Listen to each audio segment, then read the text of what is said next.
Good. Hello, everyone. I'd like to call this Weathersfield School Board meeting at 6:30 p.m. Start. 6:31, sorry, I couldn't see the clock. We pledge allegiance by Miss Kendall.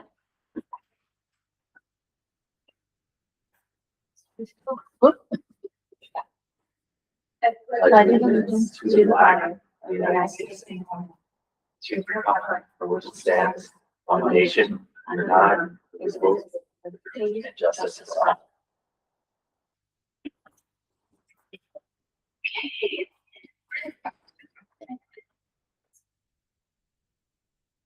Okay. Are there any changes or additions to the agenda? I'd like to add something to the agenda, something that we've talked about before, but bringing it up again, and it would be merger discussions with the Woodstock Okay. school list.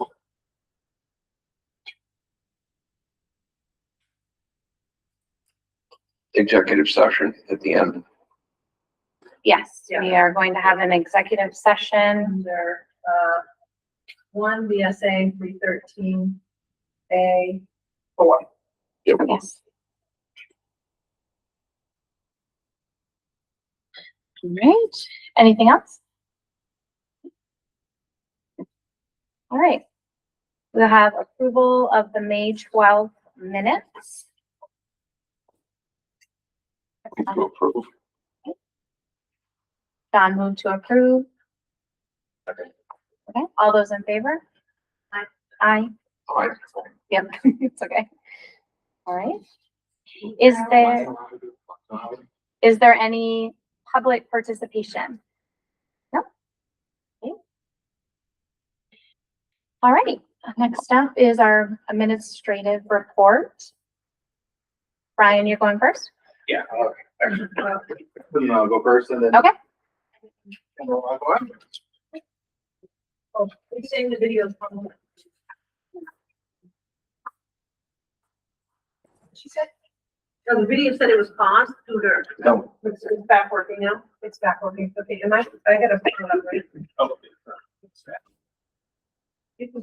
Randy, you going first? yeah, I'll go first. While we're waiting for that.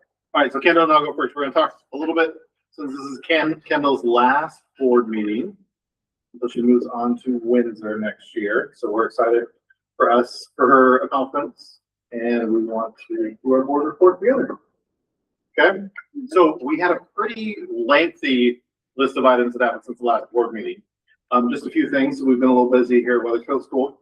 So first off, we had K3 informances. So it's a small concert that they do here in the music room to make it a little bit more quaint for our kindergarten through third grade students.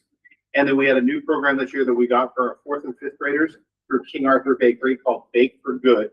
And so our 4th and 5th graders got the opportunity to learn how to bake loaves of bread. And then then they got a little kit where they had flour and like a scraper and a bag and a recipe book, and they got to take those home, and then they had bags. And so the hope was that they were going to bake a loaf of bread with their family, or bake 2, and then keep one for themselves and then share one with somebody in the community. So they got to do that all through King Arthur. And then we also had Panther Cup night on 5/19, which is an opportunity for our incoming kindergartners to come in and see the classrooms and do a little bit of play-based education and get to meet the teachers and some of the other staff members. So I know a couple of our board members were there that night. We got to participate with their incoming kindergartners. And then we had our Weathersfield concert with choir and with our 4 through 8 bands, which was pretty awesome. And so they got to play some ensembles together. Both the choir and the band, they got to sing and play together, plus play on their own, which was really nice to incorporate that huge band and choir that we've established. And then we had Leadership Day. Oh, we talked about this one first. I forgot. I skipped right over that one. Which one? 8th grade. Oh. Okay, sorry. We had dinner, like fancy dinner, and then Were you dressed fancy? Okay. we had our fancy dinner and it was like a buffet of food that you could get. And, yeah, big great dance. And was anybody invited or was it just eighth grade? Great. So it was an opportunity for you as a class to bond a little bit more together before you all go your separate ways in high school. And that was on May 15th. It was a pretty great event.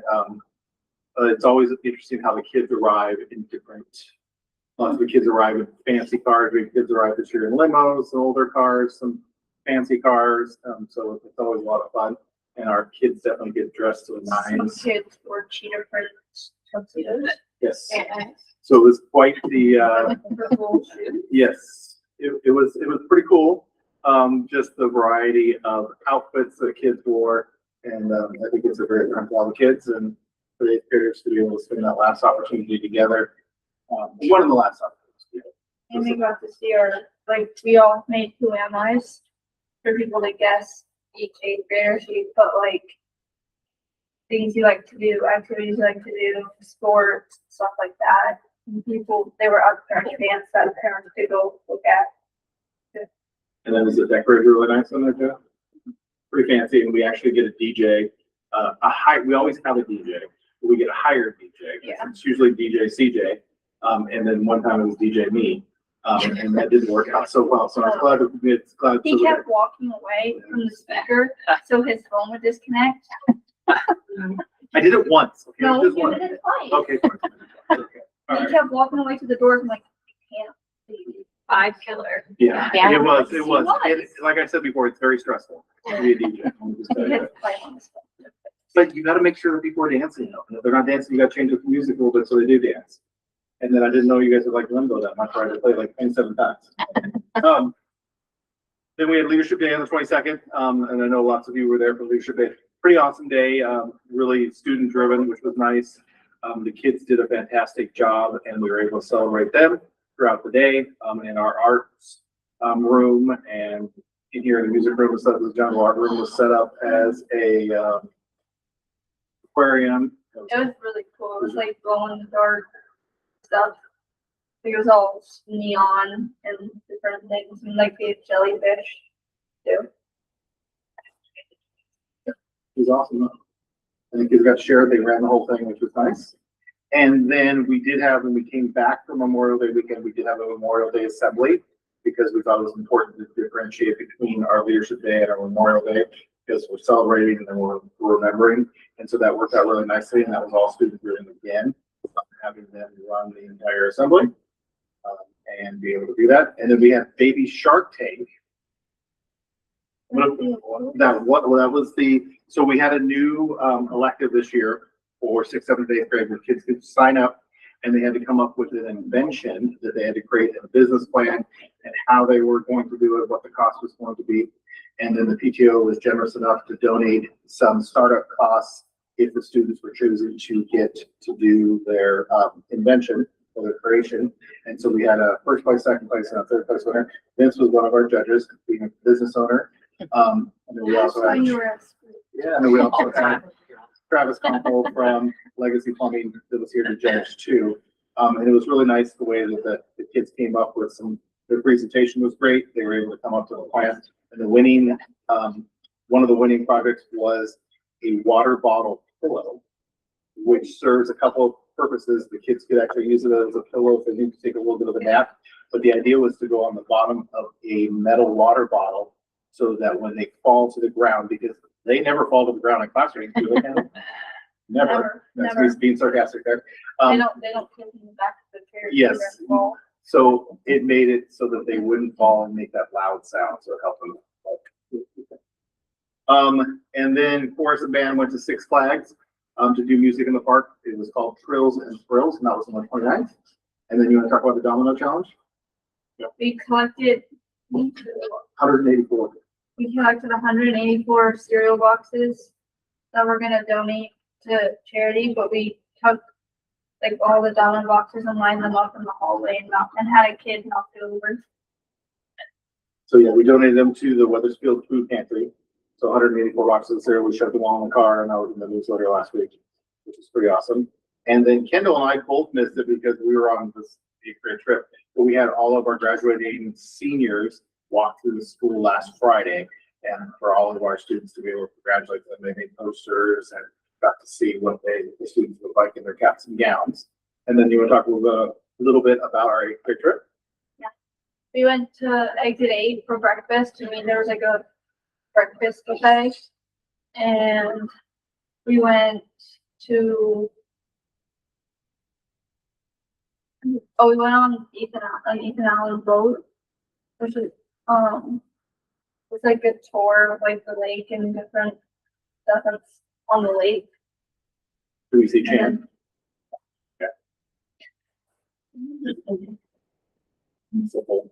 Picture, and what else did we do there? We went to a trampoline park. And we all played hide and seek tag.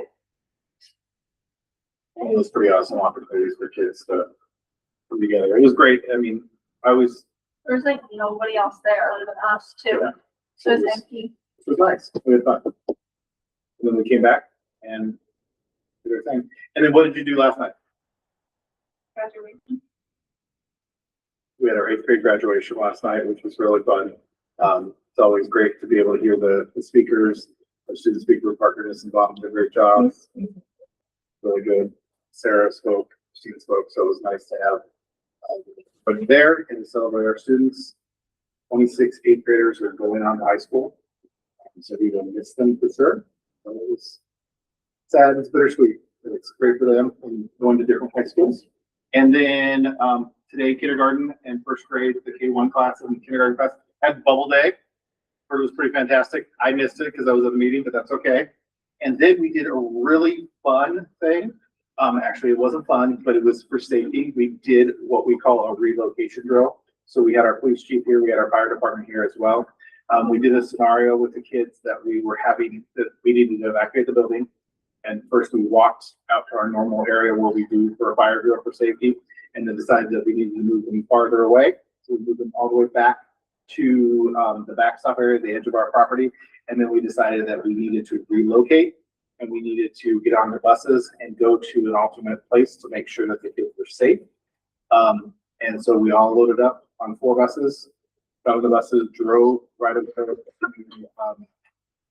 Green Bear Campground area, that area, used that as a safety point to be able to check off, make sure that every student was accounted for, then got back on the bus and then came back to school and released them back into the classrooms. And then the staff spoke to the students about what happened, why we did it, through that thing, everything, the whole scenario, everything for the relocation drill. And that was in the newsletter last week, so parents could see that this was happening sometime this week. Kids knew that it was happening this week, just didn't know the exact date and time. And then we have field day tomorrow, and our 8th graders get to come back. Once they graduate, they get the choice to come back or not, but we plan. She doesn't do that. But we strategically planned it where our 8th graders do come back, because we do field day after graduation, and they run field day, so it makes it nice. They help out at all the different stations and gives them that leadership opportunity. Year 7. Yeah, you'll probably beat me, maybe. And then we do have one last student that we want to recognize, one of our alumni who graduated from here 4 years ago and now is graduating from Woodstock High School, Daxton Redmond. He was the recipient of the Mario Bavacqua Scholarship. So he will speak for that, and then we will get money after his 2nd semester in college to be able to honor Mario and for him to further his education. That's true. That was my speech. And then I have one thing for you to say. 2 things for you.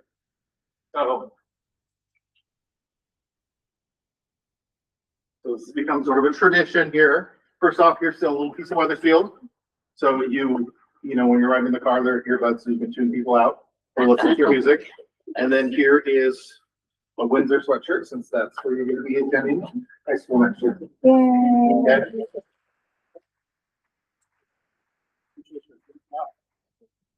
You've been a great addition to our board, and we will miss her. And we are actually we're trying to be ahead of the game.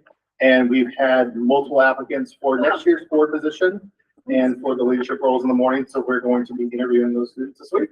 Wow, nice. Prior to the school year starting. All right, now. We'll talk about data. Yeah. All right, we have finished our spring assessment, so we're going to share the results with you. First thing we want to share is our DIBELS results. We give DIBELS in kindergarten through third grade. It stands for Dynamic Indicators of Basic Early Literacy Skills. So we're looking at the different pieces that help children read. And there'll be a quiz on that with us. So in the middle of the year, we had 58 of our students proficient according to the DIBELS. And at the end of the year, we increased that to 62. So we're pretty excited about that. And hoping to see that grow next year. So STAR reading is a computer-based test that third through eighth grade takes, and it measures reading skills and comprehension skills. So we're going to kind of break it into two grade bands. Our 3 through 5 is our first grade band. In the middle of the year, they were at 54%, and they increased to 60 by the end of the year, which is pretty substantial. And our 6 through 8, they were at 75%, which is huge in the winter, and they dropped down to 71%. We did give the STAR test after the state tests, so there is a little bit of that in the springtime when you're a middle schooler and you're done taking tests, you don't always do the best. So we're hoping that next year we can get them to focus a little more and see those scores keep going up. And then our math, this year was a little different for STAR math. Last year, we did not give the STAR math assessment to our kindergartners. This year we did. So our K-5 band, we had 53% proficient in the winter, and that increased to 55%. And our 6-8 went from 55% up to 59%. So then in looking at some of the demographics with our STAR data, we this year we've compared the data, the students who would qualify for free reduced lunch, the students who don't qualify. And so for our STAR reading data, the students who qualify for free reduced lunch went from 61% up to 64%. And the students who did not qualify for free reduced lunch stayed right about the same. But it's nice to see that increase with that one subset. And with math, the students who would qualify for free reduced lunch increased by 2%, from 40% to 42%. And the students who did not qualify still increased from 61% to 64%. So we also look at students who are on IEP. This is for grades 3 through 8 for STAR reading. We had 39% proficient in the winter, and that dropped to 28%. That's something we're going to keep our eyes on. A lot of times in the spring, we find students eligible for an IEP. So it's a different number of students from the winter to the spring. So that could play into it, but we'll keep our eyes on that. In middle school, the students on the IEP did increase from 26% proficient to 28%. So then the other piece that we wanted to give you, this is new for this report. The longitudinal data, this is showing students who were in third grade last year and how they're doing this year. So this is end of the year from third grade to end of the year fourth grade. So if you look at the chart, our current fourth graders stayed about the same from last year to this year. Current fifth graders stayed about the same. Our sixth graders made a huge jump. So when they were in fifth grade, at the end of the year, they were 70% proficient. This year, they were 80% proficient. A lot of that is maturity. They have 2 ELA teachers in middle school, which helps their reading in all content areas. So that's just an interesting little piece of data. Our 7th graders stayed about the same, and our 8th graders, once again, went a little down. But they're tested out, and they're ready to graduate and go on to high school. And then in math, last year's first graders, our current second grade class, there was a huge dip. We are keeping our eyes on that. I was just talking to Mrs. Hughes about that, who's our math interventionist. And that's definitely something we're going to watch to see what happens next year. Our current third graders increased quite a bit from the end of last year. Our fourth graders increased. Our current fifth graders stayed about the same. The sixth grade increased as well. 7 stayed about the same, and our 8th graders dipped just a little bit. Do you have any questions about the data before I hand it off to Brett? Do we know why there was the, right, like looking at that last slide in math, were the Yes. ones above it. When they dropped, do we know why? So from the first to the second grade, is that what Yeah. you're? Yeah. So we were talking about it. We do know that we had some students who transferred out at the end of last year. We had, it's a different configuration of students this year. We're not quite sure why. It's something that we are definitely going to track because that is a significant drop. So that's a group that we're going to be keeping our eyes on in the fall. And hopefully we're going to see a lot of growth when they get to fifth grade.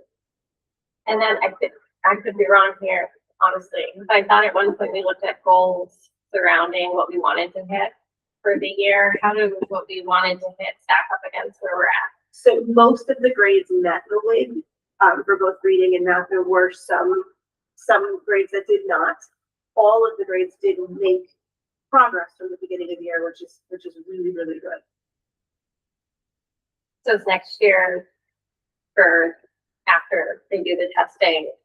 Are you going to switch to this test before the state test, or are you just going to leave some time in between? We have no control over when the state decides we're going to take the test. And so probably not. Probably this is going to be, we're going to be taking the STAR assessment in May again next year. And then, sorry guys, last question. Is it normal to see a jump in reading from that fifth to sixth because they're doing so much more? Is that a normal trend, or is this kind of the first you've seen it? No, we definitely do see that quite a bit. I think there's a lot of developmental readiness that happens between fifth and sixth grade. They're switching classes.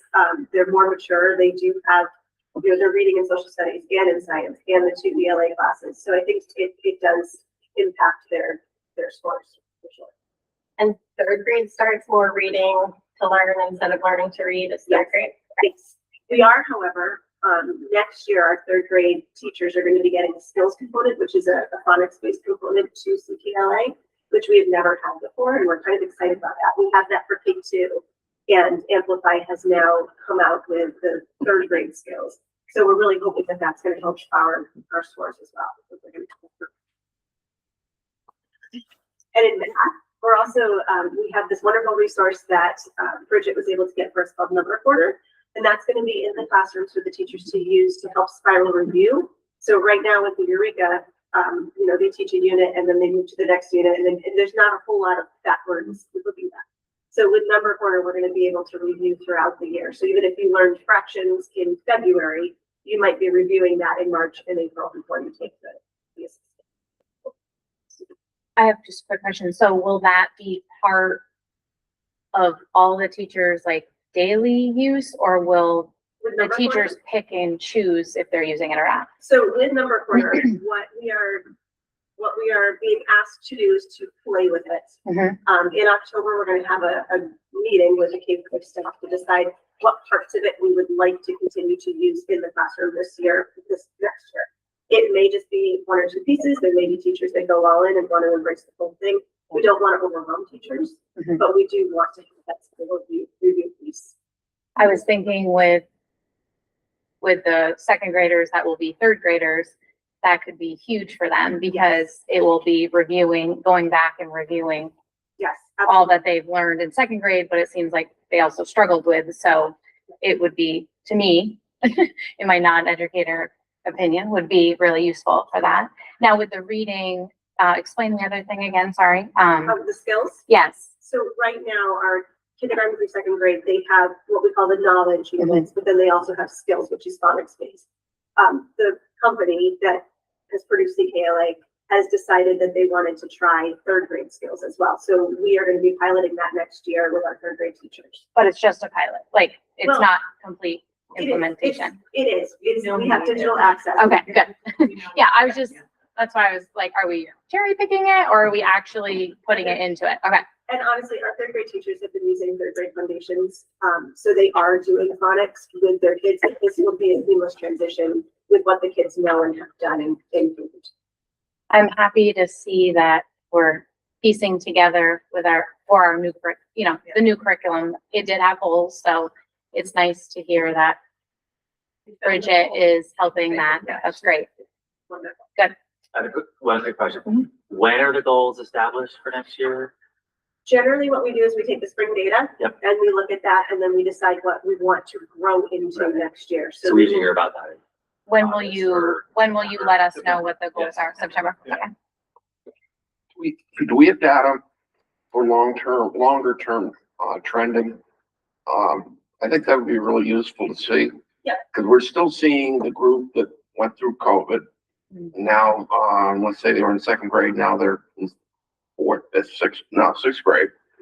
And it would be really useful to see whether or not that group is still showing the effects of COVID.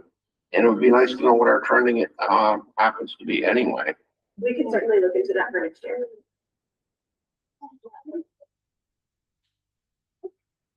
Thank you. All right, so I'll review our spring attendance and behavior data.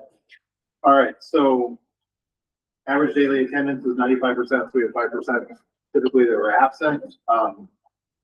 Parties is still always a issue, because we have lots of students that are late still every day. We have 418 unexcused tardies, 221 excused tardies, and so that was for that spring semester.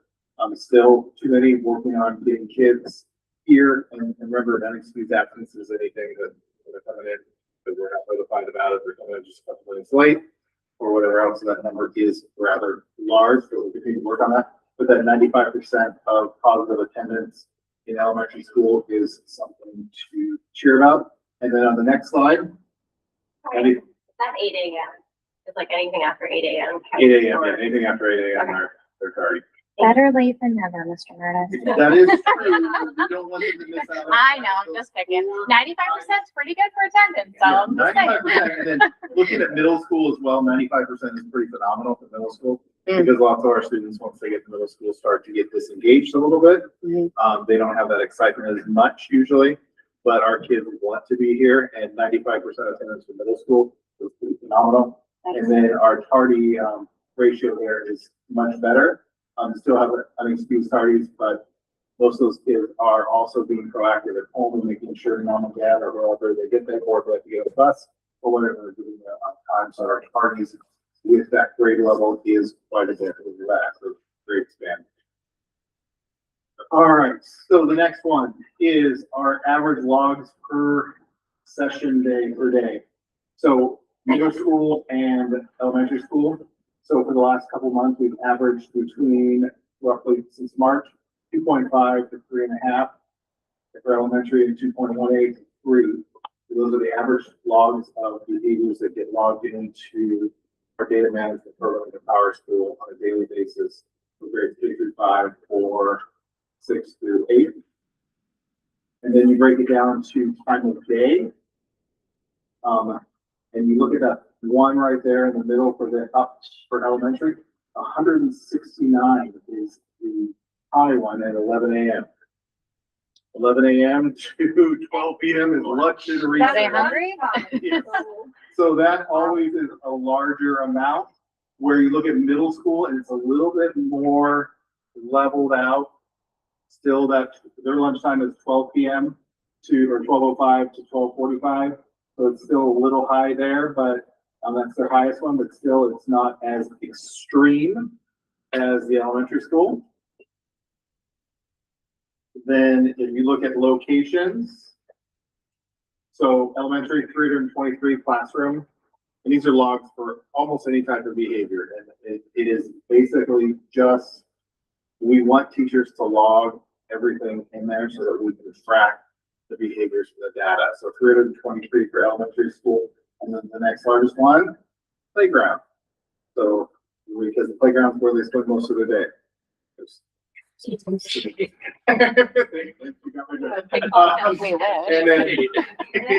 And then classroom for middle school 269, and then playground there is a smaller hallway. Middle school hallway becomes sort of an issue. Who would know? There's a lot of kids going back and forth in the hallway. There's things that happen in the hallway. We work on those. So we've got a little inside information there. And then if you go down into type of incidents as well.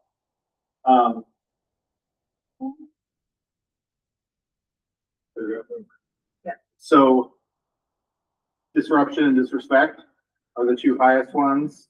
We don't have a lot of physical aggression, physical violence, physical contact, and then no subtype is the largest one. That means there wasn't a specific thing that they plugged in there.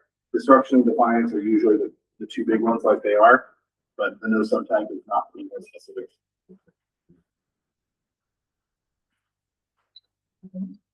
That's it.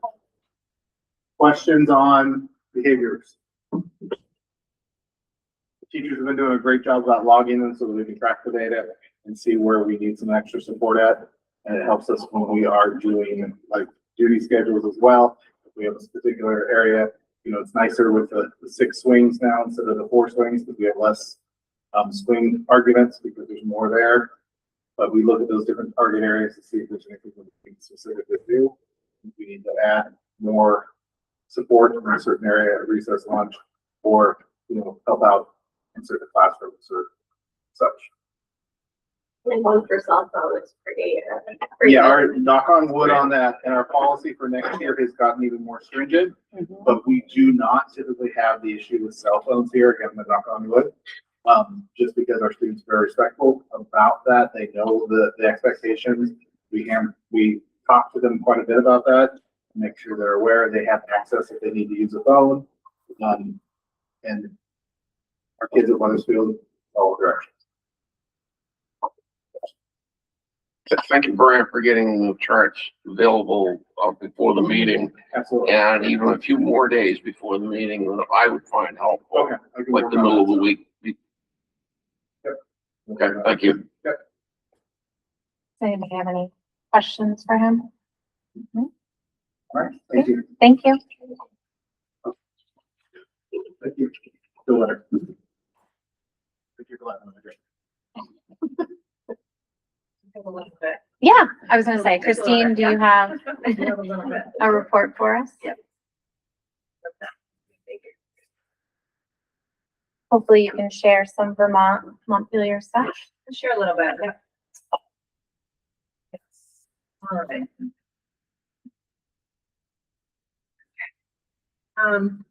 So, adding on to the data conversation, we as an administrative team do what we call walkthroughs. So we're walking through classrooms. We annually create a Google form with areas that we're looking to see teachers. And then those forms get sent right to the teachers so they have feedback in the moment, which is great. First, they didn't like that, but they've gotten used to it. So what we've noticed across the SU is that there's inconsistency in the implementation of the curriculum. And what we're hearing from Montpelier around curriculum and the work that the secretary and her team did on their Listen and Learn tour was regarding curriculum. And they just recently produced a report. It was in relation to Act 173, and we're just going to read it because it says it all. The AOE places a strong emphasis on improving Tier 1 instruction. That's that baseline instruction that every student should get, that grade level instruction, which can reduce the degree of necessary additional tiered intervention and expectedly a reduction in eventual identification for special education services. Tier 1, a quality Tier 1 instruction requires careful selection and implementation of high quality standards aligned curriculum and instructional materials, programs, and practices.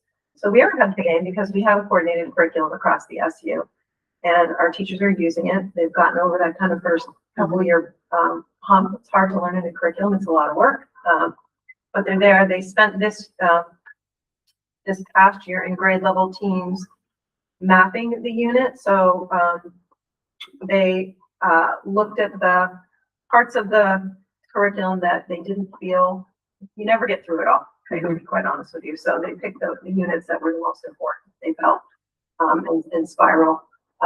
They've aligned their assessments, parts of the assessments that we're using and uploading to PowerSchool so parents can see how students can see how they're doing. So that work happened this year.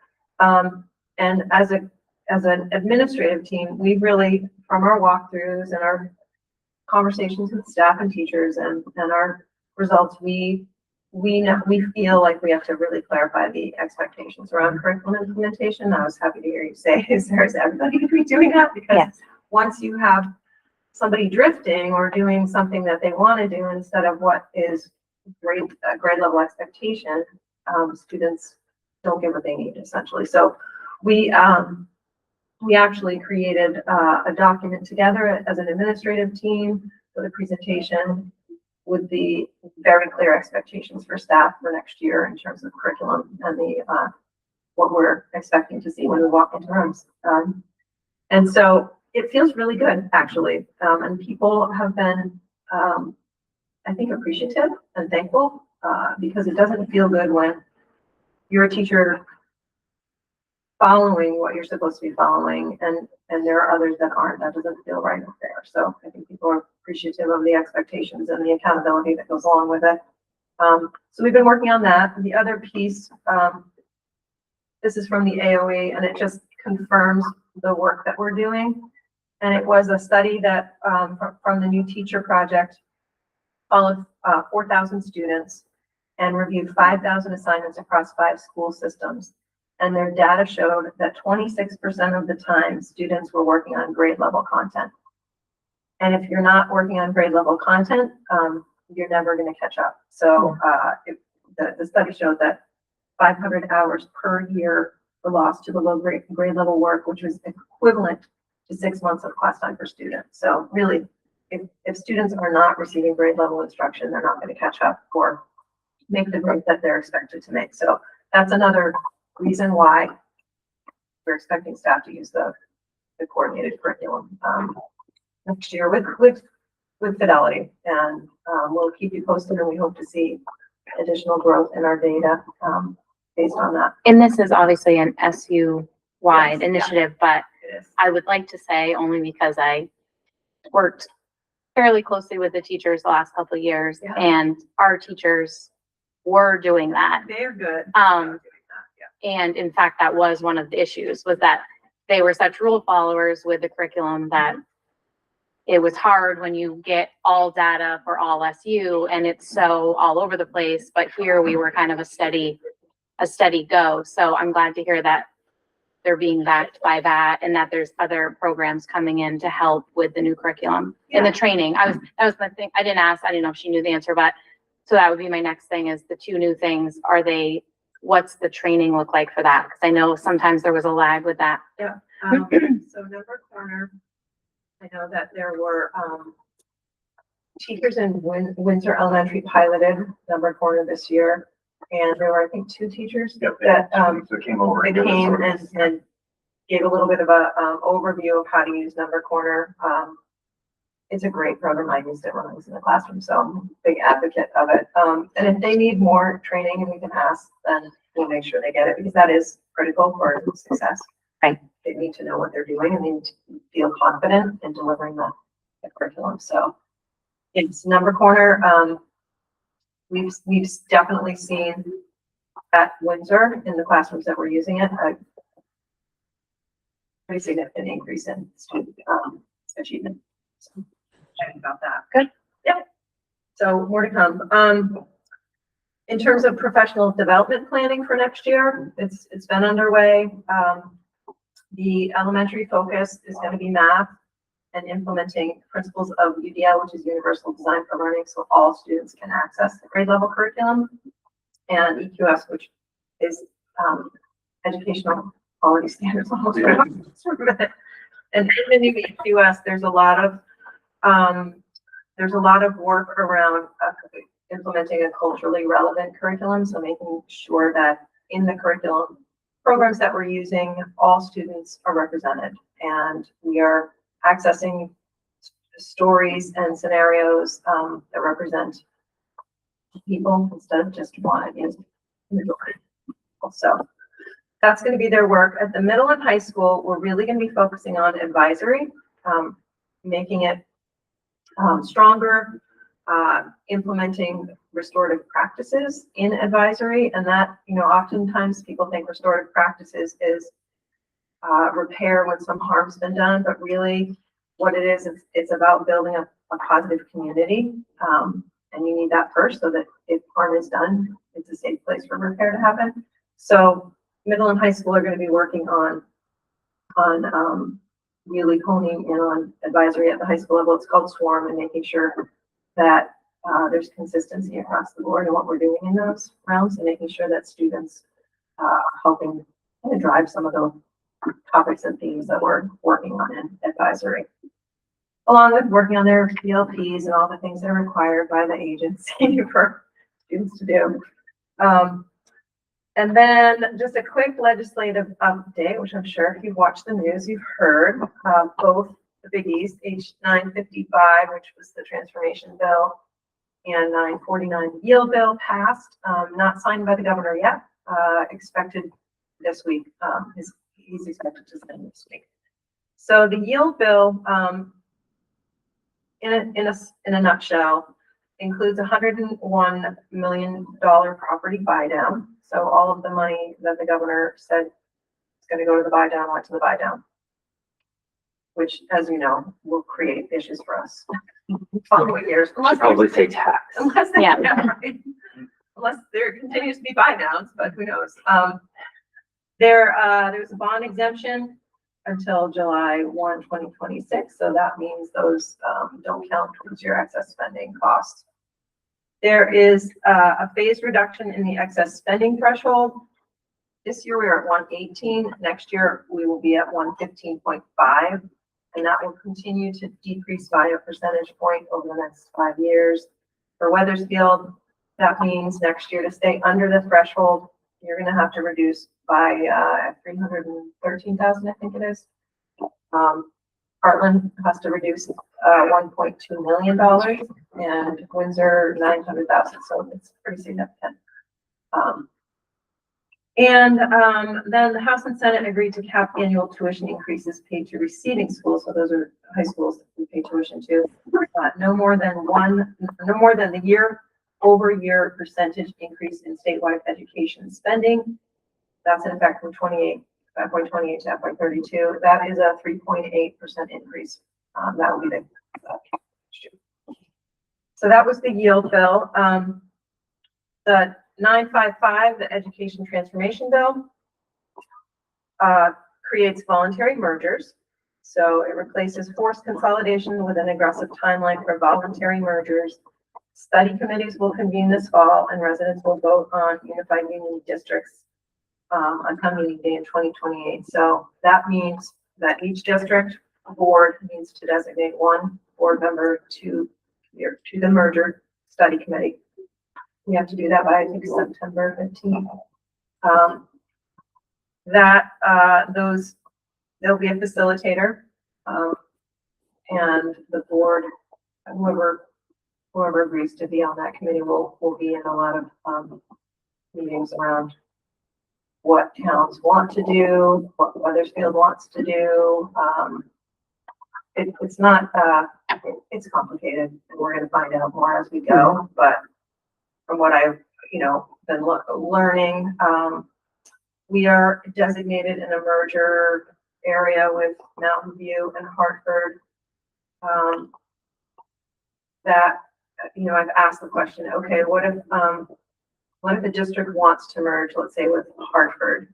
Does Hartford have to accept that or not? And the answer is not sure, but they could probably say no.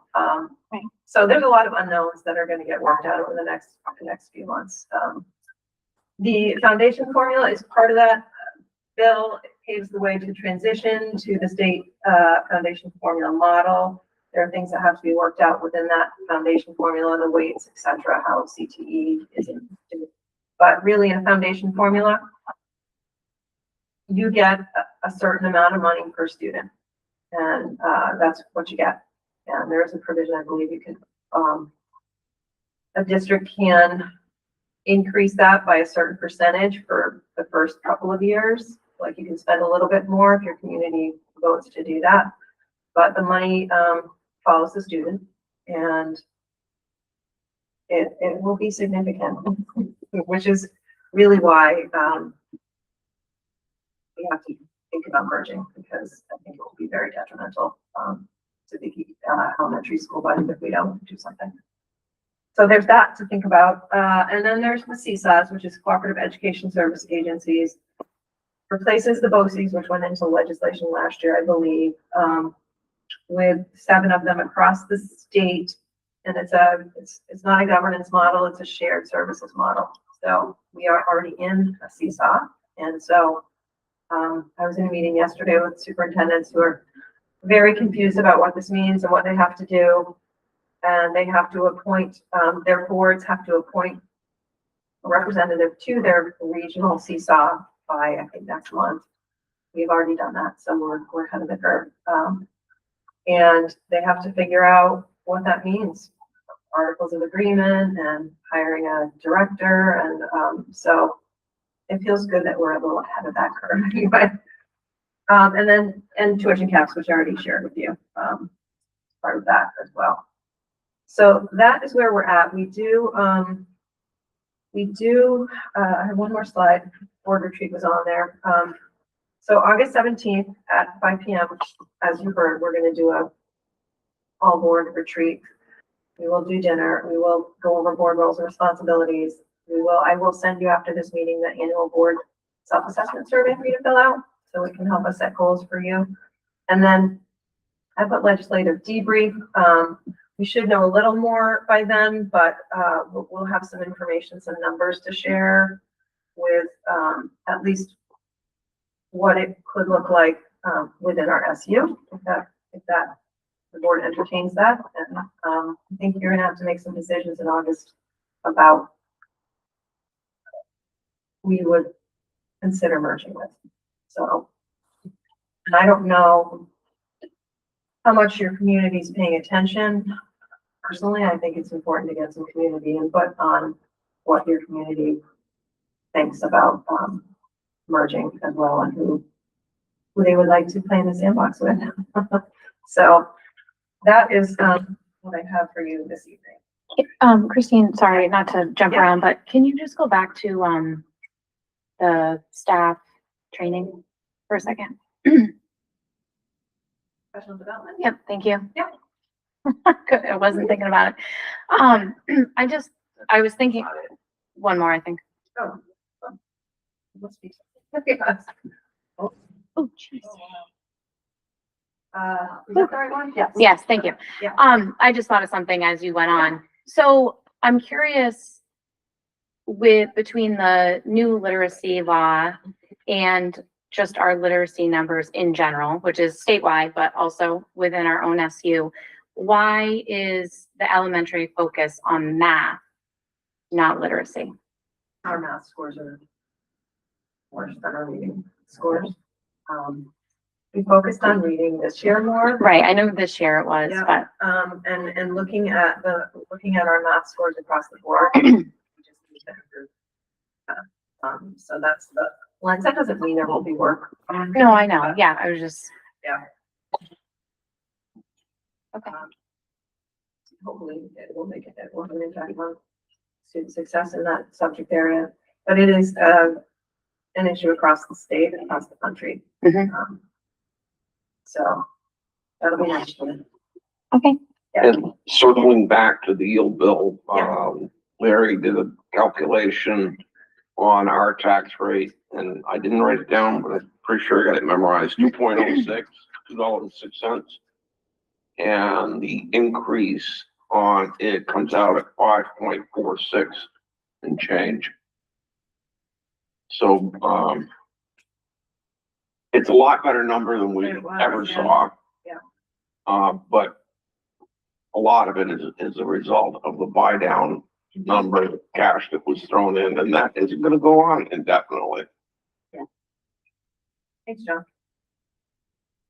I mean, when we're talking about making decisions around mergers, it'd be good to know, like, more engaged like community to spoke with that. You know, when we say merger, it instantly sounds like, okay, well, is it other school with their school? Is it just resources?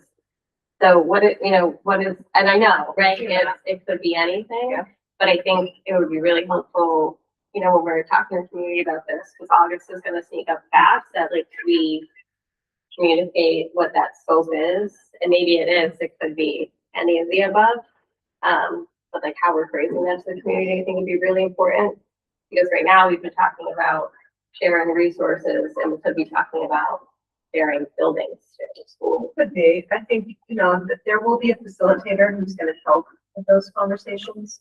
I think preliminarily, when whichever board members on that, merger study committee should have some idea of the will of the community, because you're gonna kind of be talking about those things in those meetings. So yeah, I don't think it's a bad idea. So we're kind of up against the gun here to actually do something about that. We have no meeting in July. So how do we plan? How do we plan a survey or, an event or something to garner that information? I mean, it was on my topic, like, we probably are going to have our own board retreat. I mean, I think it was clear last time that people want that still, so, especially with all of this coming ahead, I think we're going to still need to have a special meeting regarding that. Yeah, because that sounds like we have a lot of work Yeah, we have a lot of work. to do that we didn't expect, I Mhm. think, over the summer. Well, I don't think I think you need to survey your community. Yeah. Yeah. Before. Right, which we know is difficult to do Right. here in Weathersfield, so Yeah. we probably need Mhm. some kind of planning meeting. Yeah. Pretty soon. Yeah. We can talk about Yes, it at yes, the end. yes, well, that was on That's like my an notes hour. to talk about it, Um, yeah, All right. Great. all right. All set, Christine? Yes, thank you. Okay, so items for discussion followed by motions if needed. Board engagement check-in. Feel like we've all been here every day for the So last let's see. month. I don't know, like. Leadership Day, I was gonna Leadership say. Day, Yeah, Leadership Day is my favorite day. I love, Baby Shark Tank yeah. for me, which was really Yeah. cool. Graduation last night. yeah, Yeah, I don't know, everything. it's been busy. Thank you for attending all those things. Yeah. Much appreciated. I think everybody's ready for summer though. Let's not lie. Anybody else have anything? You were in a lot of stuff. I saw you, John. Well, Yeah. That's so that's there a you go. graduation. That's your went to checking the in, your leadership night. engagement. Yes. Yeah. All right. And the art room was particularly Oh, dramatic. it's awesome. Yeah, love it. All right, so next is the truant officer, and we have our new Weathersfield We have Police our new Chief. Weathersfield Police Chief, who is Craig Watrous. And so he was here today, again with us for our relocation drill. He's been here several times for lunch, to be able to meet some of the students, to be able to walk around and just have that interaction. And then connection. Yeah, So, I got to meet him on Leadership Day and have lunch with him, and he was very personable with the kids, and so I think it's going to be great. Yeah. So we're voting to have him as our truancy officer, okay? So now, yeah, I'll okay, make a motion Okay. to, take a motion. yes, I'll make a motion to approve Craig Watrous as our truancy officer here at Weathersfield. All in favor? All right. Sorry, I'm used to doing the other, where second, whatever, okay, yes. No, we don't have to do a second. Okay, so John just touched base on the yield number, but we want to review that, or we? Yeah, Yeah. I think we already did it. Yeah. We did it. Yep. Circling back to a truant officer, keep in mind, he's the police officer in Weathersfield now. We only have one, Mhm. so don't expect much. We don't have that much truancy. Right? we don't, and his number one priority is the school, because we're Yeah, the largest. but he's already feeling kind of stressed. Yeah. And spread really thin. I mean, they're trying to hire one more officer. So is every other town in Vermont, so. Right. Okay, you can keep coming over here. Yes. Okay. So Brian, we had asked you just to kind of give us an update where we're at with the beginning of the year, Yeah, so. if you know anything right Yeah, now, but, I know a little bit, here. Okay. So we, I mean, just thinking about the end of the year, now we're starting to think about the beginning of the year, but that's always on our mind. We're already 3 steps ahead. So beginning of the year, we're still looking for, that SEI position. We started the interview process, and so we'll continue that. So we have had applicants, We have. okay, And so we will continue that process. Person for the job. That was our local funded. That's our locally funded Mhm. position, yeah, the one that Shannon was part of. She would be.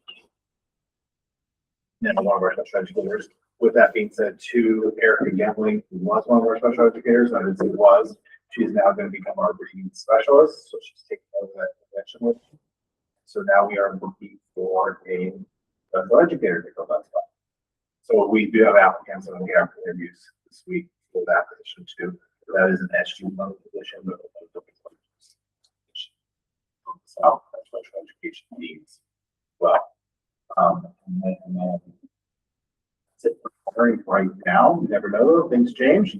Somebody could get a new job and be somebody else, but who knows? And then we're already planning all of our staff development. We're coming back with a teacher's first day. I don't like to talk about it too loud because teachers are really excited about summer right now. I don't want to scare them off. But we do have trainings for Leader and Me for new staff starting on the 17th of August. And right there, that sort of kicks off our whole session of new trainings for new teachers, for returning staff to have them be able to get ready in their classrooms. And then once again, we're planning our welcome back barbecue on the 24th, which is that ease into able to get students and families here and have that community opportunity. So that would be a good opportunity to set up a table and have well, what we want, because we do have a pretty captive audience that day. Lots of parents and community members are here. They're excited. They want to see what's going on in the school. So just to add that there. And then the first day of school is the 26th. And we have that slow rollout where we have 3 days to start off with. Environmental days, and we build up their stamina and they get those. And before you know it, we'll be in school. We're bringing new school year after 27. So yeah, I want to breathe a little bit before we get on that, but we're already in that process of getting those things done. So we have our calendar set up, our preliminary calendar set up for the year. We'll plug everything in, and of course there's some little adjustments here and there, but it's important for us to have that year-long goal. So we can see a year in advance of what we're doing and have those important dates plugged in for everything. okay. Does Any anybody questions have on- any questions? Okay, hopefully we have some more good news in August. Yes, hopefully. So Okay. Next is a letter from a concerned citizen. Got this a little while ago, actually, and we forgot to read it last time, so, or I forgot to read it last time. So, a grandparent, wrote a very nice letter and even included a drawing, of, let me see, oh, I got multiple here.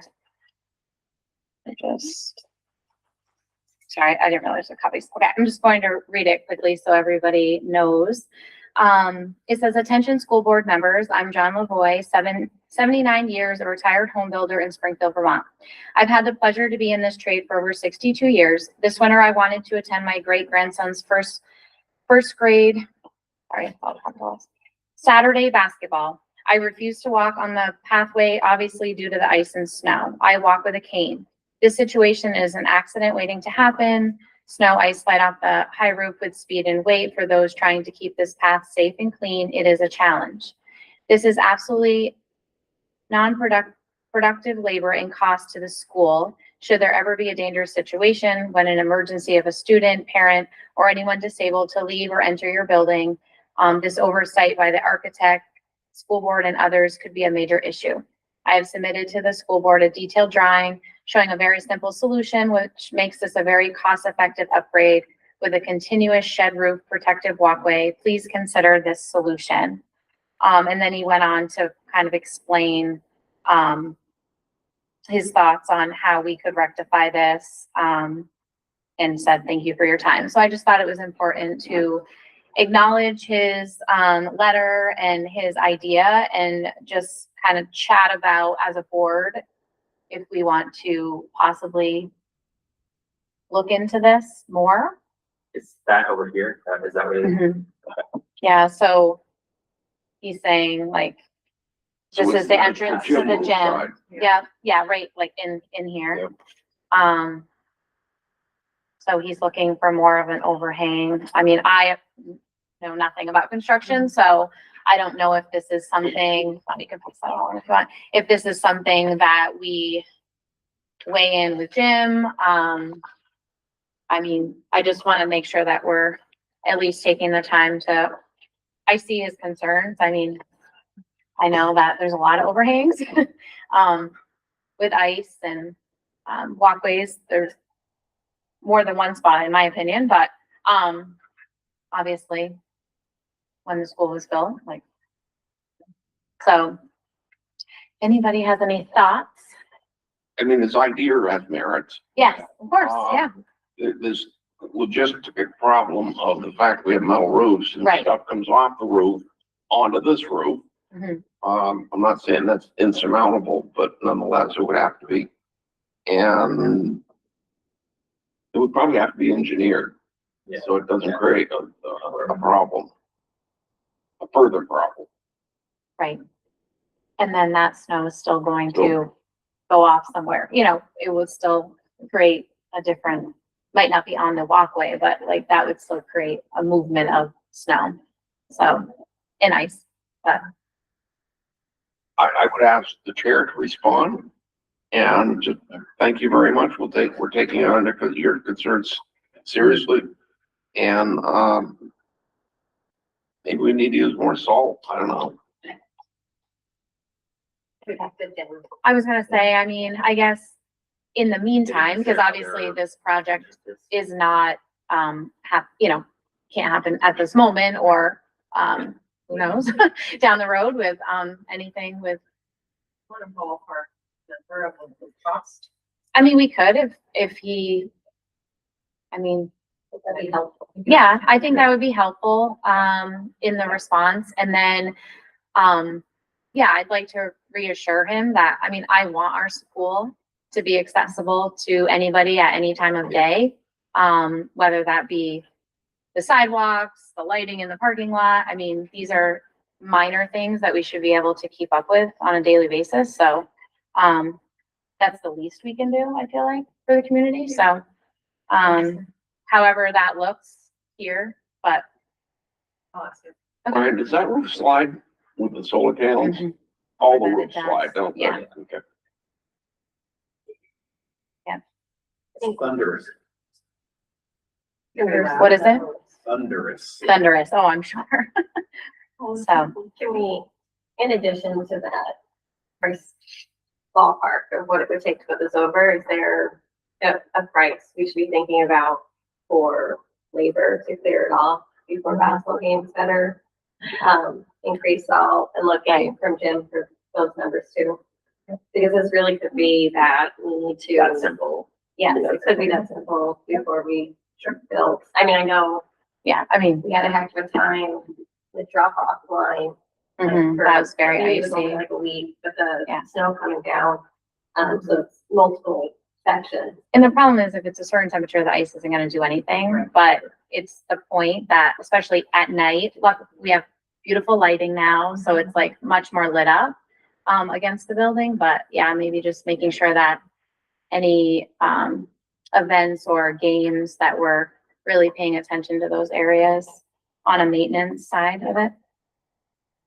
So we can, after you give me that number, I can write him a letter and then also say that we're going to really work on keeping everything safe, as safe as we can. How to repair this is there. Right, yeah. Yeah. Okay, thank you guys. I just wanted to make sure we acknowledged his letter and tried to do something, even if it's not the construction right now. Nice sketch. It's gorgeous. Yeah, I mean, yeah.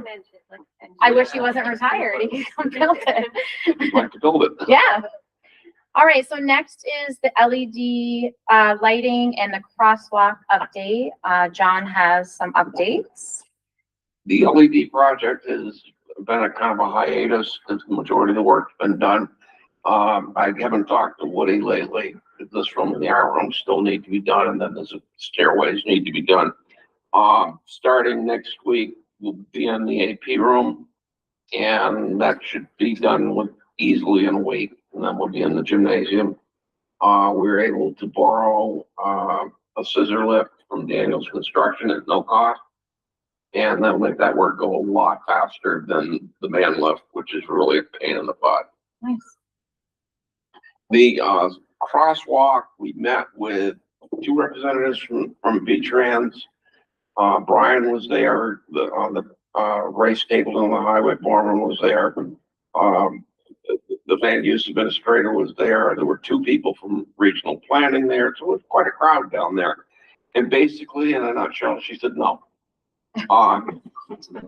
She said, you can do this, you can do that. She suggested putting out temporary signs when we have an issue. That may be a help. But interestingly, yesterday I went to Woodstock and I went going through Redding, and there's a crosswalk with no sidewalk and doesn't meet their criteria. So I'm not done. Good for you, John. And I have reached out to, one of our senators is on, transportation, and I'm gonna keep after her to see if we can move the needle a little bit. And was the, no, because there was not a sidewalk, like what was, why was it no? Just curious. Yeah, what was the I don't, reasoning? there were ways within their criteria where it could go. She wasn't very cooperative. She came in ready to say no, and she said no. And she didn't offer, well, if you did this, we could do that. There was no back and forth like that. It was basically put your signs up, send somebody out there in the dark, putting up cones and erecting a sign on a temporary basis. Some of it, we were honest.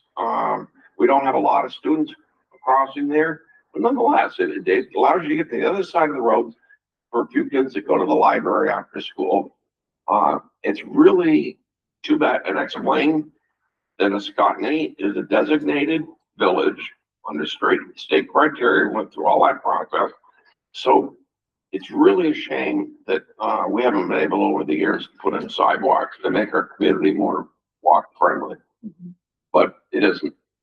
And I don't blame people for not walking along Route 5. People don't obey the speed limit. And with distracted driving, what it is, it has the potential for something horrible to happen. I know we had talked about, I'm just saying it out loud while we're talking about this.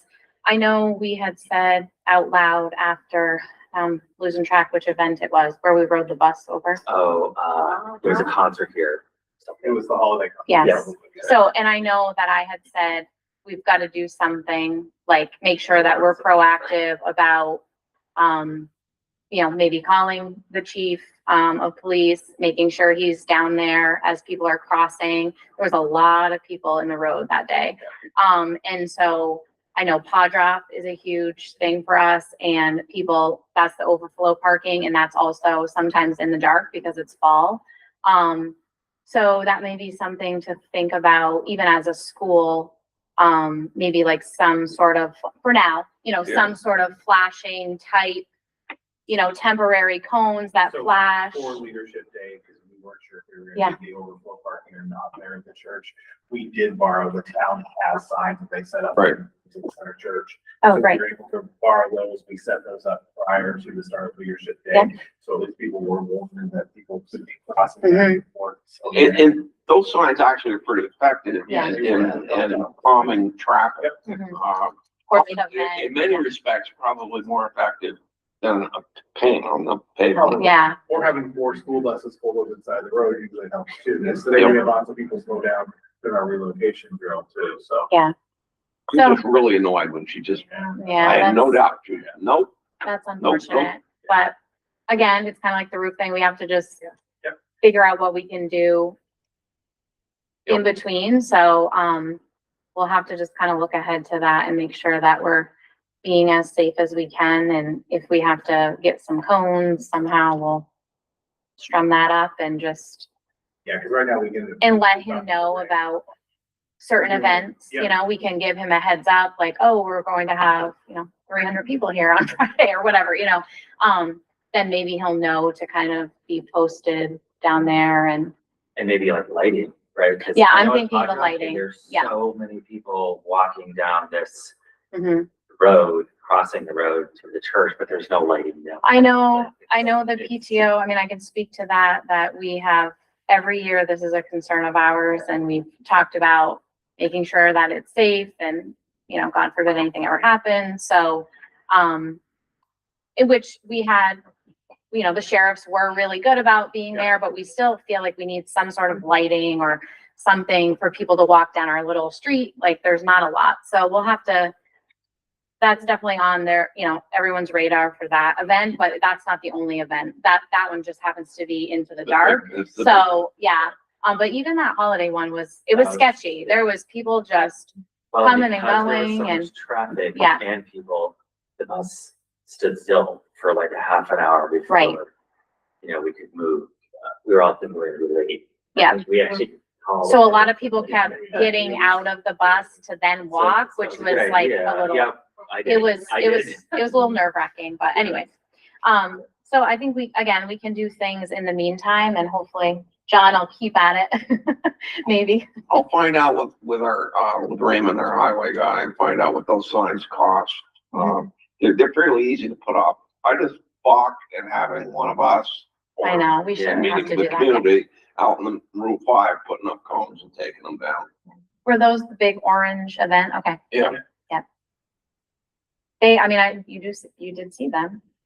Yeah. And they, like I said, and they wanted us, Brian, what We get permission too before we let those out. Yeah. Mr. Lead Learner, I'm talking. Sorry, I was having a fine conversation. Okay.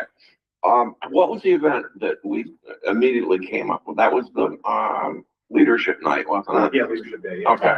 Yep, because it was. They wanted us to put in to do an accelerated permit, and put signs up. We just put them up anyway. No, we got permission. We went through the appropriate channels, that's what I always do.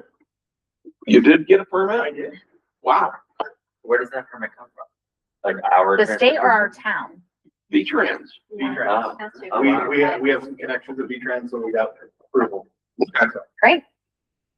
I just have to say, for a long time, I was the Safe Routes to School coordinator, Mhm. and we did walks to school, and we've always had a presence. We've even put down temporary crosswalks using chalk, which were approved. And we had a chalk line coming up, Schoolhouse Road Mhm. to offer like a crosswalk when we did the safety events, and those were approved by the town. Okay. That road, Schoolhouse Road, is a narrow road. It's not a approved width road. So that really limits what we can do on that road. Yeah. And then, of course, we file the state. So that is another road catch that we have to work. Yeah. Very fortunate that we are close with Agency of Transportation for that coordinator there. Mhm. Yeah. It's not a wide road. I mean, even the kids in the morning, And like that's why we walking. don't promote walking to school and Yeah. hiking to school like we should, as in a lot of other towns in Mm-hmm. the state do. And that's what we get up at Greenwood here for PE. Yeah. And walk at lunch around the school. I mean, there's other ways around that. Yep. Satisfying that. We worked real hard on trying to find something. I know, it's how much we can do. Work with what we got, right? Yeah. Okay, next is evaluation of lead learner and, couple of things, I've been asked multiple times, I feel like, over the last few years, just does our lead learner ever have an evaluation? Who does that? Who's responsible for it? So I asked Christine to kind of explain the process, publicly and to board members, excuse me. And then we can definitely ask her questions or give input for sure. So, the cycle for evaluations for administrators is, as follows. So if you're a new administrator, you are evaluated in your first 2 years consecutively. And then, once you've been, with us for 2 years, it's every other year you're evaluated. In the off years, I call them formative years, you are still required to set goals. And each administrator sets a goal annually around academics. So an academic wing, a culture wing, and then a professional leadership goal. And we review those Every month. every month as a administrative team, because we believe that we're not gonna ask our teachers to do anything that we're not doing ourselves. We ask our teachers to set wigs and review, and students as well. So we do that as a team. In the summative year, which is the evaluation year, you're still setting goals, and you are doing, so the goals are related to, there are 10 leadership standards in Vermont that leaders are held to. And so the goals align with some of those leadership standards. And each administrator there's a rubric, they have to score themselves on those 10 standards.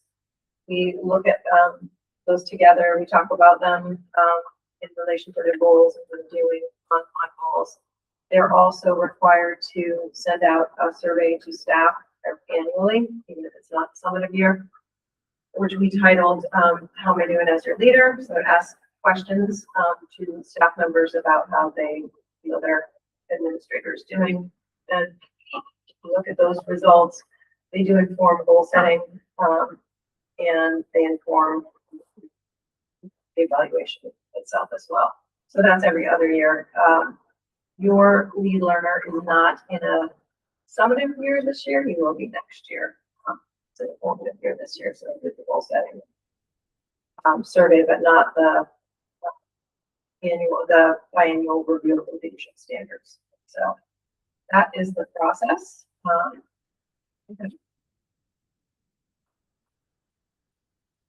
Well, that we meet regularly. I meet with each administrator weekly, and sometimes one of my goals is to make sure I'm checking in with the principal on their goals, so that there's kind of there. So that is the process that we go through, and then we sit down and go over. When Brian or any other administrators reviewing their the leadership standards, we look for evidence of how they're meeting the standards, talk through the things that they're doing to help meet those areas. And that is the process. So for you being the supervisory person for the principals, are you using the anonymous surveys and things? Like, how are you obtaining your information other than just doing it on your own? About the principals? Yeah. From the staff, yeah. Okay. Yeah. Okay. Yes. So there's no other stakeholders involved. There hasn't With been, that. no, it doesn't mean there can't be. Right. Yeah, that's the process. That's. Yes, the So data. how would community members, parents, guardians, how would they have input? Would they reach you directly? Like, are you using, somebody reaches you directly? Are you using that information in a survey, developing the survey with that information? Let me make sure I understand. Yeah, so I'm saying if you're developing a survey, which is great, but if you have stakeholders that are interested in that information, they have to come to you directly, right? To receive information on the survey? Yeah, no, yes, correct. Well, I have not, yes, I have that, I haven't shared that publicly, no. Okay. Yeah. Why not? Please. Yeah, is that like an RSA, VSA issue that you can't share that publicly?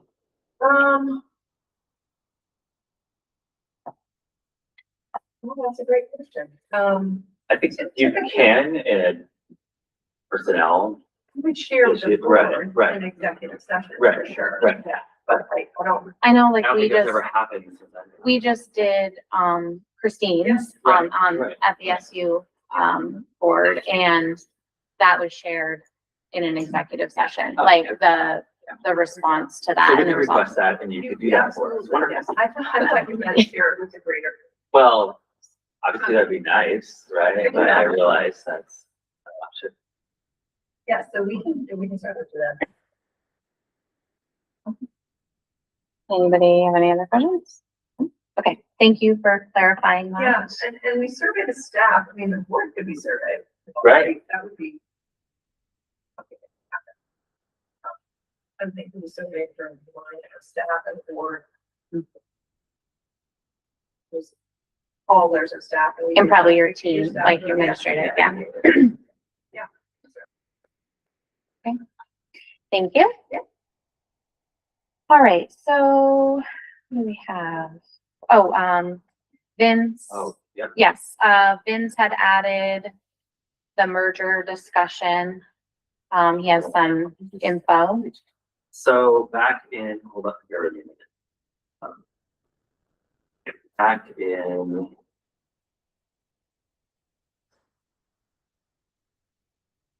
I believe it was March, but this was before the board reorganization, that we were approached by Woodstock, or Mountain Views, I should say, to discuss, I think we all saw this coming. So I think to discuss what a merger could look like for us. At that time, we had voted, for the chairperson and the vice chairperson to attend that meeting. I think Brian too. Yeah. But we never got it together. I think we were all really busy with budget stuff, and we actually, we all got busy. But they have reached out again, to have that discussion. So, I'm not sure whether anyone's interested in doing that. And if so, do we need to take a vote, to allow an individual or two or whoever wants to be part of that discussion to do that? We already authorized it, I think, in a vote, so I think maybe we don't need to take it to that level, but I'm willing to talk to the Mountain View supervisor union. Just, I think we should know what our options are, and because we have a lot of students that go there, you never know. 955 requires that, I think I got the number right. Yeah. And so it's gonna happen regardless. Yeah. And then it becomes a question of, when you read the language in the bill, how extensive it is. I think this is Whether it goes strictly as far as informational. Mountain View, because actually Elizabeth Burrows had a meeting last winter, and Woodstock, Hartford, and us were there. And there was supposed to be follow-up meetings that never happened. I don't think, my opinion is at this point, I don't think it'd be productive they reached out to you. They reached out to us wanting to have. To this Oh, board, back to then. this board, yeah, Back then, but that just this week. yeah, they Yeah, want to do it to again. Initiate that conversation. Who's they? It's Carrie. The is chair, one of the yes. chair of, you want to say who's that, no, Mountain Views. Mountain Views, yeah. I'm jumping the gun a little bit, but keep in mind that they are proposing $110 million school. Right. And if we jury go down, we might inherit some of that debt. Yeah.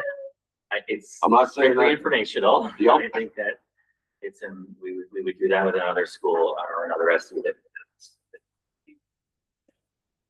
and I think when we meet, as all of us, in August, I think a lot of this will become more clear. Hoping so. That's the goal, yeah. Hopefully. Question on the table is really not which committee. Right. We don't have to meet. It was an Yeah. invitation. Yeah. Which Which we have already talked about it we before. agreed to do before. So I'm more or less being transparent if that is occurring. So,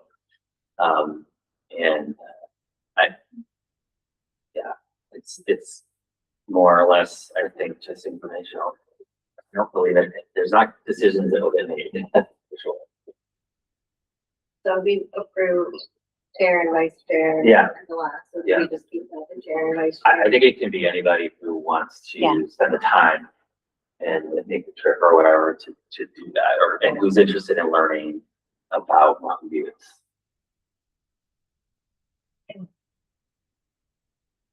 What about Hartford? I haven't heard anything. Okay. They haven't, yeah, I mean, they've been reaching out a long time ago, Mountain Views. I mean, they were reaching out like over a year ago, Yeah. initially, I think. So, I mean, I'm fine to go and gather information for that. yeah, I mean, I think more information is, Yeah. there's no harm in that. So, We'd love to join with this. That's okay. Sure. I'm sure Sherry would be there, their superintendent, I'm guessing. I have no idea. It was just the board. okay, Which is part of their board. Yeah. I can get more detail and share it would have to with be a everybody. meeting for that to happen, so I Yeah, think it was and, just, yeah, that's why we can only have two. right. The maximum two. Mhm. Yeah. So it'd be pretty small. One thing that, I'm sorry, but one thing that really bothers me about this merger,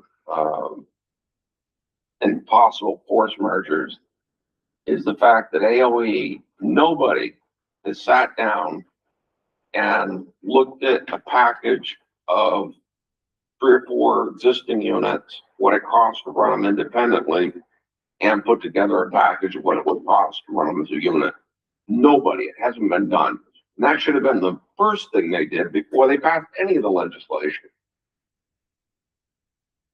Well, there's a lot, but My 2 cents. Yeah. there's a lot that's gonna go into it, right? You're Yeah. gonna look at the teacher contracts, because nobody's gonna take less money, so you're gonna have to run to, if you're looking at different, districts, we'll spend different money on those contracts.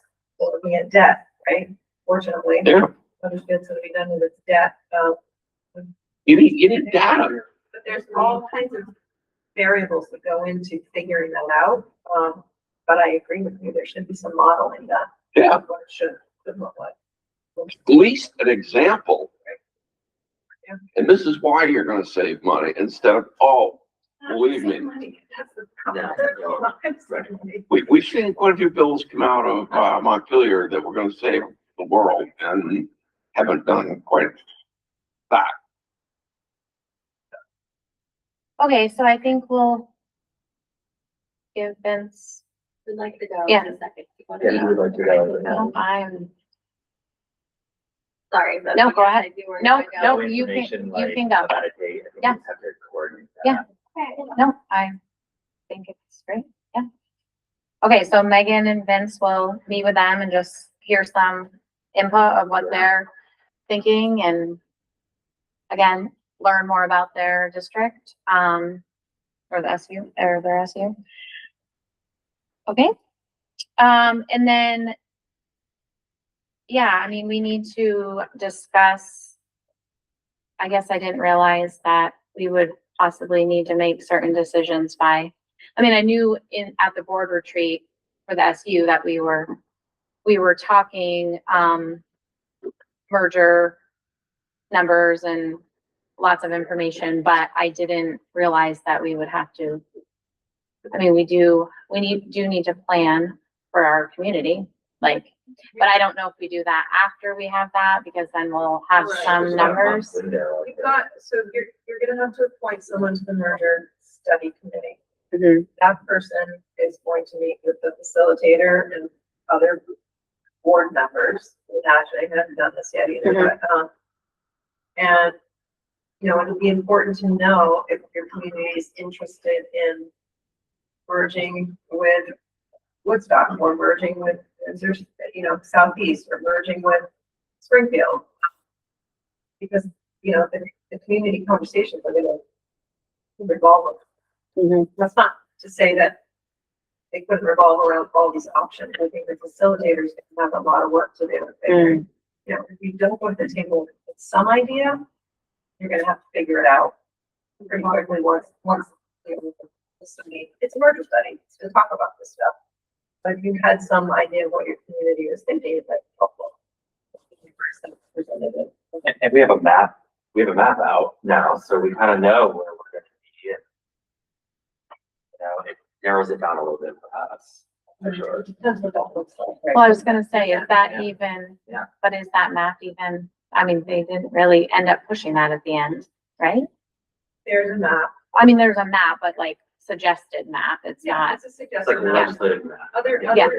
yeah, if there's a district that's not within that, area, they can ask to join, right? So it's good, I think.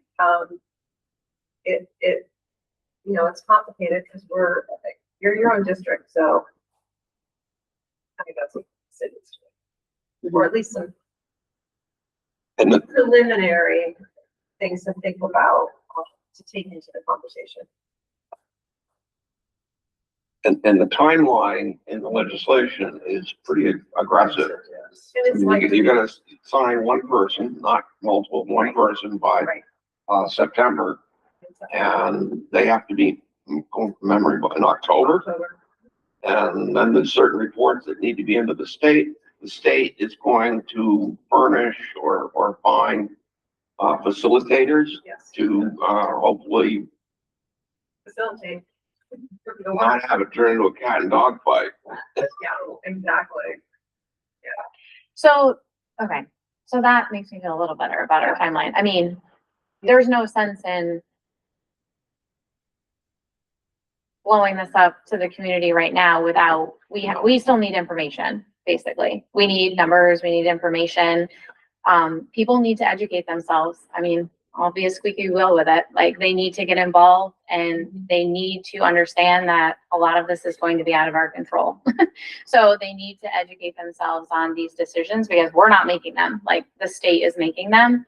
And then we're going to have to work with them to figure something out. So, the information can and will be out there, but I think we're going, we need to also hear about it ourselves before we can speak to it and make community events about it. Yeah, and Because, we may need to have some financial information, what this Right. looks like, what this does to your school budget, your tax rate, right? well, and maybe these facilitators, I mean, my hope would be that they help you facilitate something in your community Yes. to deliver the information, because that's how I see it. It's like, we're not the experts in it. Like, No. we're going to need to be Yeah. in the know, and then someone is going to help us Facilitate conversation. facilitate conversation and events leading around it. So Yeah.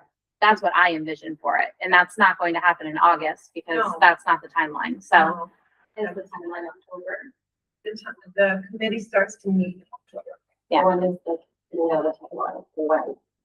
Facilitating this conversation, facilitators, facilitating this conversation. They would start, I mean, I would imagine they meet with the board members who've been designated, the superintendents who will be there assisting, getting information, and the community conversation will happen. Sure, yeah. So that's what I meant. Like, we've got a little bit of, a little bit of time. I mean, there's a Right. lot So of. we have, so we would be designating our person in September. So we don't. no, have an probably in August. August. We don't have an August meeting, right? I think that We have we're a going to regular talk about it. We have a board retreat and then we can schedule another. Okay, so that's what I'm saying. Like, Yeah. how do we do that without a meeting? No, that's why I was saying, I think that we should talk about that. That's why I had, Oh. that I added that. We talked about that last time. We did, yeah. Are we adding like a chunk, like an hour or so before, August 17th, or are we having a separate retreat? Did we decide? Because I know that was. kind of- That's what we're going to decide tonight. Yeah. Okay. I know that not everyone was comfortable with just that meeting, and especially now with this, like, we have work to do. So I think that we should, Which we can't do in a retreat then. So we're We still going to can- have a separate, We warn it, if we do a mix people of. could come, okay. but they. Yeah. If we warn it, then. Okay. If we're communicating with Mountain View, are we communicating as the Weathersfield School District? Or are we communicating with them as the Windsor or the Southeast? That's you. this is just what it's, Yeah.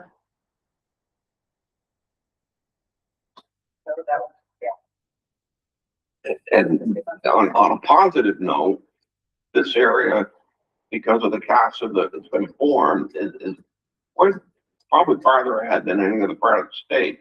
the cast is pretty huge. You know, I don't anticipate anything coming to fruition based on those borders, but nonetheless, that's one of the things that the state is pushing for, these cooperative units for purchasing and services. And the fact that we already got one going, and the only one in the state, I might add, is important. Great director, she's fantastic, so fortunate.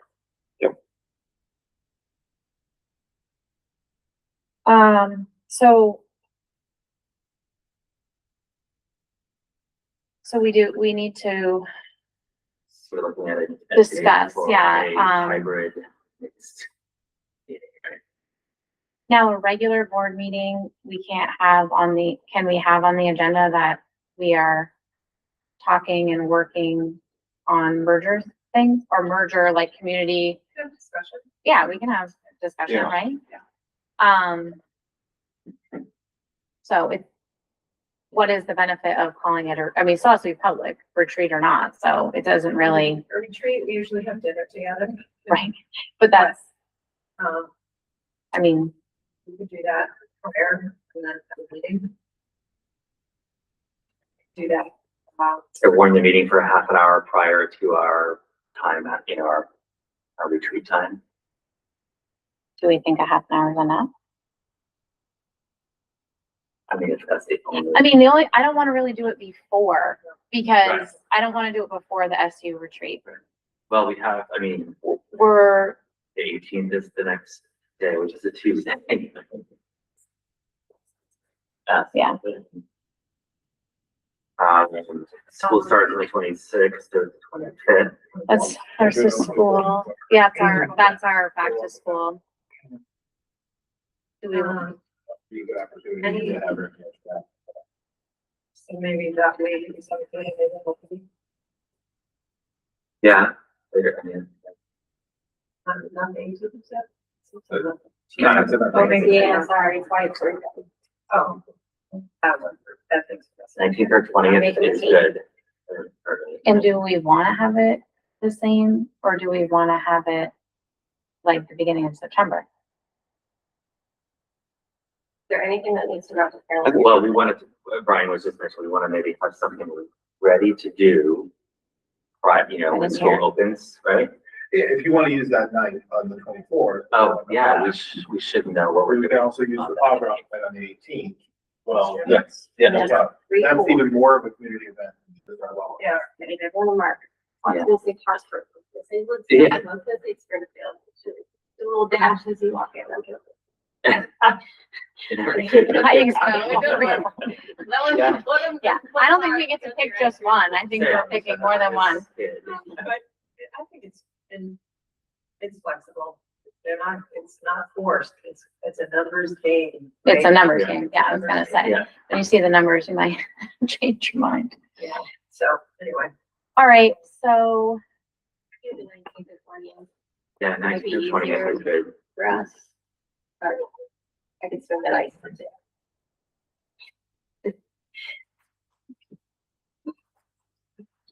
for those Wednesdays and Thursdays, probably.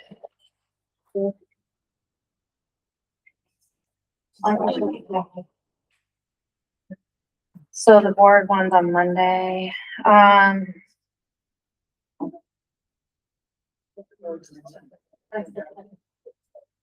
are you around, Christine? Yeah. Yes, Brian, yeah, We're looking at I know, the start of the staff development. I know, yeah. and I'm working, I'd have to move clients, but I'll have to Evening, do right, it. yeah. I could do the on the same set if that's easier. I don't need. That's my late night too, it's okay. I would, I'm usually unavailable Wednesdays and, Thursdays, but I can move people. It's more about, yeah, the staff, I don't know how late that goes. We can make it perfect. Whatever looks pretty well. Well, they want to be done by 5, right? The The staff, staff, yeah, oh, they'll, yeah, that's what she was asking, was, will they be? will they be here? Yeah, No. 19th is a new teacher day. The 20th is a teacher prep day, so it would be, they have the data work in their classroom, so either. Do you wanna do the 20th then, so it's not the new day? Either Either No, but on New Day, you have to smile a whole heck of a lot. You have to feel welcome. You're gonna walk away with headaches. Let's do the 20th. 20th. It's always harder meeting new Well, people. what's the 21st? That's 4 hours. The Friday. That's our, that's a sleep day. Oh, yeah, that's the. I would prefer the night. He's got it, right, the 21st, he's on all day. There's 19th and 20th. 20th, right? It doesn't matter when they're, I would prefer the night. I'm fine with that. okay. You're gonna ask that. John, are you free? I'll make You myself. think so? Okay. I'm tired type. It's lovely. Is it a retreat or is it a meeting? Or are we just discussing meeting? I know. Then retreat? Since we have, I mean, we have to warn both, so. Oh, you're saying move our. Okay, I'm I don't know, confused what now. about an hour, like 45-minute meeting and then like 45-minute retreat and or longer for the retreat? Because we took away the 11th because we were doing the 17th. So now we're actually having a regular, I think it might But be we- better to have a regular meeting, right, with news and, Yeah, because we were gonna use the information from essentially the 17th yes, to then formulate a plan for us to have something done on the 24th. Right. At the welcome back. So Correct? probably a meeting Yeah. is better. Yes, we can always do what we want after that's over. Yeah. Well, no, No, we can't. we really can't. Yeah, keep gathering after it's over, so. We're I gonna say have with a time. meeting. I just want a meeting that we are able to talk freely and, Yeah, so- and work, So basically. let's do a meeting. Okay, Yeah, let's do that. so the 19th, yes. And what time?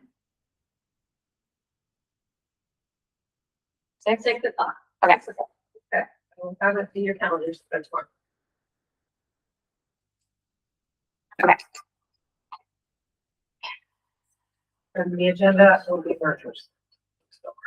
yes. Mm-hmm. And community, it's going to be community Planning. or planning, information engagement, planning or something. information, yep. Okay. We'll have whiteboards here. Walk by, walk Let's by. see, was there was nothing else added, I think that was the only other thing. We should have anything else, Okay. Setting the next agenda, 19th. yes. So Mergers. We just did that. We just did mergers that, and yeah. mergers, do we want, hopefully Ryan has some hiring updates or You probably should have a- Yeah, hopefully, yeah. how the summer shook out? How 1 month shook out? Okay. Can anybody think of anything else that you want? Okay. All right. Now I'd like a motion to enter executive session. We go into executive session under 1 VSA 313A4 personnel. Thank you, John. All those in favor? Aye. Aye. Aye. Recording.